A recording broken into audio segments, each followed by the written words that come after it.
and gentlemen.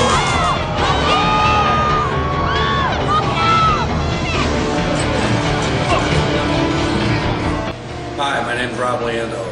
I'm a bench presser. I've been competing competitively in the sport for, well, a little over 18 years or better. During this 18-year time, I've made names for myself in sport with my performances on the platform. Recently, I've been getting a lot of questions via email and Facebook about why I switched to RHINO Power Gear for my wrist wraps and what I like about the RHINO Power Gear and how exactly I wrap my wrists.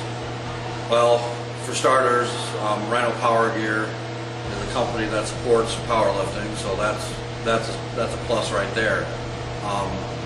But there's a lot of companies that support powerlifting that made wrist wraps. What sets RHINO wrist wraps apart from others is that the material is durable, but yet soft enough so it's not tearing your hands up too bad, but it allows you to wrap your wrists as tight as possible so you can form a cast on your wrist and not ever have to worry about your wrist giving out while you're performing a lift.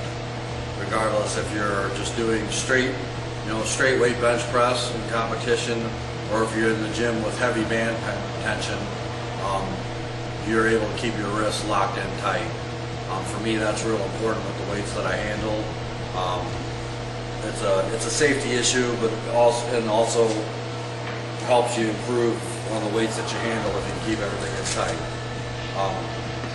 I'm going to demonstrate how I wrap my wrists. I'm going to start with my thumb upward, pulling the material downward away from my thumb, coming around. It's a loose at first, and then once I get it around, I'm going to pull the material as hard as I can, tight as I can, and then I'm going to wrap around the second time, going up the back of my hand, but staying down in the front so it's still legal for competition. I'm going to take it around one more time. We're going to go back up a little bit higher on the top of the hand. I'm going to come down in the front, legal, low so it's legal, and then on the back side in this wrap, I'm going to wrap it down a little bit lower so it's creating a ledge of resistance against the back of your hand, so to keep your wrists in a tight, solid manner so they can't give out backwards or frontwards. My final wrap is going to be kind of in the center of both the upper wrap and the lower wrap around, and then just pull it tight, the Velcro. I've never had one of these give out midway through a lift. I've seen it before with other brands when people are in mid-strain, mid-stroke on a bench, and their wrist wrap comes unraveled. With the weights that I handle and some of the guys that handle it in the sports nowadays, that can be very dangerous. I'm going to go walk you through it one more time. I'm going to pull it down with my thumb away from the wrap.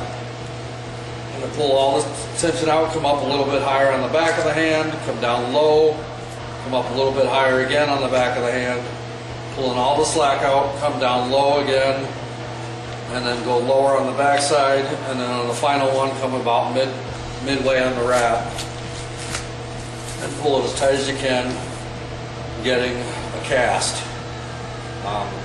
If you do it right, your hand should be discolored.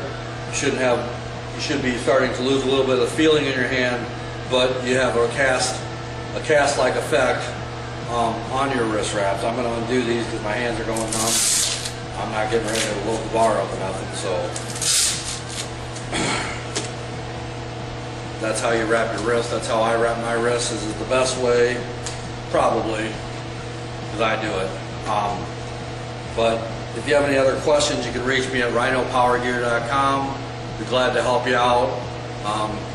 For those of you that compete in other federations, RHINO Power Gear does have a variance in sizes of lengths for wrist wraps, or for people with smaller wrists. Obviously they don't need the longer wraps, but RHINO Power Gear has an option in sizes, and their prices can't be beat for the quality of material you're getting.